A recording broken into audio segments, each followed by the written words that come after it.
Hello agri students, welcome to my YouTube channel.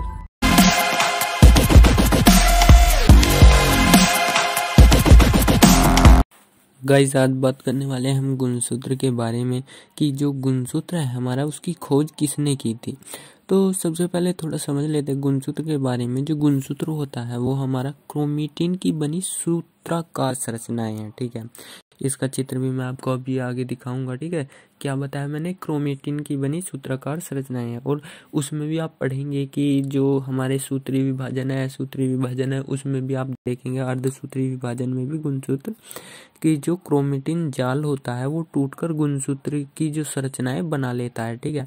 और जो इसकी खोज थी वो स्टार्सबर्गर नाम के एक वैज्ञानिक थे, उन्होंने 1875 ईस्वी में इसकी खोज की थी, ठीक है। ये हमने इसकी खोज के बारे में बात कर ली।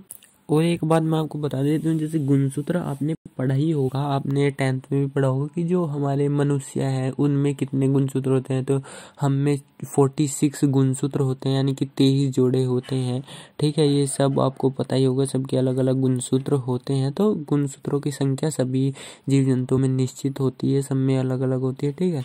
और चलिए देखते हैं इसकी संरचना के बारे में पढ़ते हैं। तो यार अब हम पढ़ने वाले हैं कि जो हमारा गुणसूत्र है इसकी संरचना कैसी होती है। तो सबसे पहले इसकी बात कर लें कि गुणसूत्र कैसे कहते किसे हैं। तो हमारे कोशिका विभाजन के समय, ठीक है, कोशिका विभाजन के समय सबसे पहले तो आप ये चित्र में देखिए कि ये जो आपका ये आकृति दिखाई गई है ये आपकी एक गुणसूत्र की दिखाई गई है, ठीक है। तो गुणसूत्र होता क्या है, कोशिका विभाजन के समय केंद्रक का जो क्रोमेटिन जाल होता है, ठीक है, जो मैंने आपको बताया है वीडियो में एक कि केंद्रक क्या होता है, ठीक है। केंद्रक के बारे में सारी बातें मैंने उसमें बता दी थी कि केंद्रक क्या क्या होता है। तो जो केंद्रक होता है हमारा उसका क्रोमेटिन जाल होता है। जो क्रोमेटिन जाल टूटकर भिन्न भिन्न आकार की रचना बना लेता है, जैसे छड़ की रचना बना लेगा, उसके बाद वी की रचना बना लेगा, एल की रचना बना लेगा, एम की रचना बना लेगा। ऐसी कई सारी रचना वो बना लेता है केंद्रक का क्रोमेटिन जाल, ठीक है। तो इन्हीं रचनाओं को हम क्या कहते हैं, गुणसूत्र कहते हैं। आप इसमें चित्र में देख रहे होंगे कि ये इसने किसकी रचना बना ली। जैसे एक एल की मान लीजिए, आप इसे उल्टा करके देखेंगे तो एल की वरना वी की भी ये ऐसी संरचना बन गई, ठीक है। तो ये गुणसूत्र की एक आप डेफिनेशन मान सकते हैं, गुणसूत्र कहते किसे हैं, ठीक है। अब इसकी संरचना की बात करें तो गुणसूत्र एक पतली झिल्ली के द्वारा ढका रहता है। ये आप देख रहे होंगे इसे, ये ठीक है। तो ये एक पतली झिल्ली के द्वारा ढका रहता है जिसे हम क्या कहते हैं, पेलिकल, ठीक है। ये बात हमें ध्यान रखनी है, पेलिकल कहते हैं। और इसे आप कॉपी में नोट करते चलेंगे कि ये जो हमारी गुणसूत्र एक पतली झिल्ली के द्वारा क्या होता है, ढका रहता है, इसे पेलिकल कहते हैं, ठीक है। इसके बाद पेलिकल के अंदर एक जेली के समान पदार्थ भरा होता है, ठीक है। ये जो पेलिकल है ये चारों तरफ पेलिकल हो गई, इसके अंदर एक जेली के समान पदार्थ ढका मतलब भरा रहता है, ठीक है। तो इसे हम क्या कहते हैं, मैट्रिक्स कहते हैं, ठीक है। जो जेली के समान पेलिकल के अंदर, सबसे पहली बात बताई हमने कि जो गुणसूत्र होता है वो एक पतली झिल्ली से ढका होता है जिसे हम कहते हैं पेलिकल, ठीक है। इसके बाद जो पेलिकल होती है इसके अंदर एक जेली के समान पदार्थ भरा होता है जिसे हम कहते हैं मैट्रिक्स, ठीक है, मैट्रिक्स। इसके बाद यहाँ तक हमें पता चल गया। इसके बाद बात करते हैं, जो प्रत्येक गुणसूत्र होते हैं वो 2 सूत्रों का बना होता है, ठीक है, 2 सूत्रों का बना होता है, ठीक है। ये आपको चित्र में दिख रहे होंगे, प्रत्येक गुणसूत्र 2 सूत्रों का बना होता है जिसे हम कहते हैं क्रोमेटिड, ठीक है। क्या कहते हैं हम, क्रोमेटिड। ये आप बात ध्यान रखेंगे। इसके बाद इन्हीं पर जो है जो क्रोमेटिड होते हैं इन्हीं पर जीन्स पाए जाते हैं, ठीक है। ये जो क्रोमेटिड है इन्हीं पर ही हमारे जीन्स पाए जाते हैं, जीन्स, ठीक है। इसके बाद जो गुणसूत्र होता है इसमें एक फीते के आकार की रचना पाई जाती है, ठीक है। कैसी, फीते के आकार की रचना पाई जाती है इसमें, ठीक है। जो हमारी, जिन्हें हम क्या कहते हैं, इन ये जो हमारा गुणसूत्र है इनमें मैंने बताया था आपको जीन्स पाए जाते हैं और गुणसूत्र में पाए जाने वाले फीते, ठीक है, इनमें क्या है, फीते के आकार की एक रचना पाई जाती है। अभी मैंने आपको बताया कि जो हमारा गुणसूत्र होता है ये 2 सूत्रों का बना होता है जिन्हें क्रोमेटिड कहते हैं। ठीक है, जो क्रोमेटिड होता है इन्हीं पर हमारे जीन्स पाए जाते हैं। ठीक है, तो इसके बाद जो गुणसूत्र है हमारा, इसमें एक फीते के आकार की रचना पाई जाती है। ठीक है, क्या है, हमारा जो गुणसूत्र है इस पर एक फीते के आकार की रचना पाई जाती है। तो हम जो ये रचना पाई जाती है इन पर कई उभार पाए जाते हैं। ठीक है, फीते के आकार की रचना पाई जाती है और इनमें कई उभार पाए जाते हैं। ठीक है, जैसे ये देख रहे होंगे आप चित्र में। ठीक है, ये उभार पाए जाते हैं और हम जो ये उभार पाए जाते हैं इन्हें हम क्या कहते हैं, क्रोमोमियर्स कहते हैं। ठीक है, फीते के आकार की रचना, ये देखिए आप, ये देख रहे होंगे, ये जो है फीते के आकार की रचना पाई जाती है और इन पे उभरे हुए कुछ भाग होते हैं, ऐसे ऐसे उभरे उभरे उभरे ऐसे भाग है, इन्हें हम कहते हैं क्रोमोमियर्स। ठीक है, यहाँ तक हमें पता चल गया।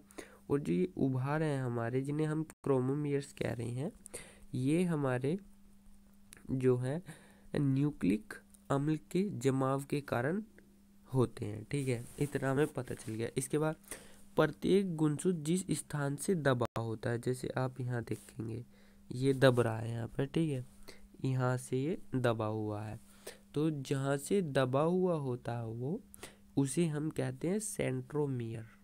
ठीक है, ठीक है। इसके बाद ऊपर वाला जो हमारा बचा हुआ भाग होता है, अब हमें पता चल गया प्रत्येक गुणसूत्र जो है बीच में से दबा हुआ होता है। और इसके बाद जो ऊपर वाला भाग होता है इसका, इसे कहते हैं हम सैटेलाइट बॉडी। ठीक है, इतना पता चल गया। इसके बाद कभी कभी जो गुणसूत्र होता है उसमें 2 सेंट्रोमियर्स भी पाए जा सकते हैं। जैसे एक सेंट्रोमीटर यहाँ हो गया सेंट्रोमियर, और गुणसूत्र अगर यहाँ से भी दबा हुआ होगा तो 1 सेंट्रोमियर यहाँ भी हो जाएगा, तो 2 हो जाएंगे हमारे सेंट्रोमियर। और जो हम इन्हें क्या कहेंगे, एक को कहेंगे प्राथमिक सेंट्रोमियर और दूसरे को कहेंगे हम द्वितीयक सेंट्रोमियर, अगर पाए जाएंगे तो। ठीक है, इसके बाद बात करते हैं अगली की। तो सेंट्रोमियर की स्थिति के आधार पर हमारे गुणसूत्र, ठीक है, कई प्रकार के होते हैं। ठीक है, पहला होता है हमारा मेटासेंट्रिक गुणसूत्र, दूसरा होता है हमारा एक्रोसेंट्रिक गुणसूत्र और तीसरा होता है हमारा टीलोसेंट्रिक गुणसूत्र। 3 प्रकार के होते हैं। ठीक है, और अगर हम अब बात करें गुणसूत्र के रासायनिक संगठन की, ठीक है, रासायनिक संगठन की, तो जो हमारा गुणसूत्र होता है उसमें जो ये गुणसूत्र है वो न्यूक्लियो प्रोटीन्स के बने होते हैं। ठीक है, न्यूक्लियो प्रोटीन के बने होते हैं। जो हमारे क्या क्या होते हैं वो देखते हैं हम। जो हमारा इसमें हिस्टोन प्रोटीन होता है, ठीक है, हिस्टोन प्रोटीन, तो वो कितना होता है, हिस्टोन प्रोटीन हमारा लगभग 11% तक होता है डीएनए में। ठीक है, इसके बाद हमारा जो सरल प्रोटीन है, ये तो हो गया हमारा हिस्टोन प्रोटीन। इसके बाद जो हमारा सिंपल प्रोटीन या सरल प्रोटीन है वो हमारा इसमें पाया जाता है लगभग 14% के करीब। ठीक है, इसके बाद जो हमारे अम्लीय प्रोटीन्स होते हैं इसमें, ठीक है, एसिडिक प्रोटीन, वो इसमें पाए जाते हैं हमारे लगभग 65%। ठीक है, इसके बाद जो हमारे न्यूक्लिक प्रोटीन है, ठीक है, न्यूक्लिक प्रोटीन है, वो हमारे इसमें पाए जाते हैं डीएनए 10%। ठीक है, डीएनए 10% और हमारा आरएनए 2 से 3% तक पाया जाता है। ये हमने इसकी बात कर ली रासायनिक संगठन की। इसके बाद गुणसूत्र के कार्य की बात करें तो कार्य में क्या है कि जो गुणसूत्र है हमारा, इस पर डीएनए स्थित होता है। ठीक है, गुणसूत्र में डीएनए बताया था अभी मैंने 10% होता है, तो जीन्स का कार्य करता है। जो डीएनए होगा इसमें वो जीन्स का कार्य करता है। ठीक है, और ये जो है हमारे आनुवांशिक लक्षणों को एक पीढ़ी से दूसरी पीढ़ी में पहुंचाते हैं। और तो ये क्या करते हैं, वंशागति का भौतिक आधार ये करते हैं। ठीक है, इसके बाद और क्या करते हैं गुणसूत्र, तो गुणसूत्र का कार्य क्या है, ये विभिन्न रासायनिक व उपापचयी क्रियाओं का नियंत्रण तथा नियमन भी करते हैं। इसके बाद जो गुणसूत्र हैं हमारे, वे डीएनए से आरएनए का निर्माण भी करते हैं। यानी कि गुणसूत्रों पर उपस्थित डीएनए से ही आरएनए का निर्माण होता है। यानी कि एक कोशिका में आरएनए के विभिन्न प्रकार के जो कण होते हैं उन्हें भेजकर कोशिका की उपापचय यानी कि मेटाबॉलिज्म पर पूर्ण नियंत्रण रखते हैं। इसके बाद ये जो हमारे गुणसूत्र होते हैं ये जैव विभिन्नता एवं जैव विकास का आधार भी होते हैं। ठीक है, बस यही था गुणसूत्र के बारे में। तो आज आपका गुणसूत्र का कार्य एवं महत्व इसका कंप्लीट हो गया है। संरचना इसकी बता दी है, गुणसूत्र की खोज किसने की थी ये मैंने बता दिया है। ठीक है।